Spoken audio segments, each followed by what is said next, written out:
Shankarpally night out 10 అవుతుంది. ఈ టైంలో తింటున్నాం. ఇంత తిని వండుకొని పొద్దుగాల మళ్ళా 5:30 5:10కి నేను పోతా, 5:30కి గీడు పోతాడు మావాడు.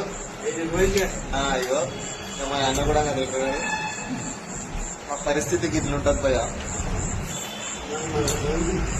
చికెన్ మటన్ తెచ్చాడు మా వాళ్ళంతా. నేను తెచ్చిన ఆడు కాకరకాయ ఏమో తెచ్చిండు బాడుకోవాడు.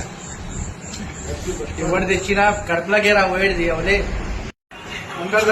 అయ్యా మాది తినుడు అయిపోయి 10 నిమిషాలు అవుతుంది. ఇగో ఇడు గంట సేపటి నుండి తింటున్నాడు అన్న. ఎంత తింటాడు కొడుకు నా మీదే కన్ను పెట్టిండు.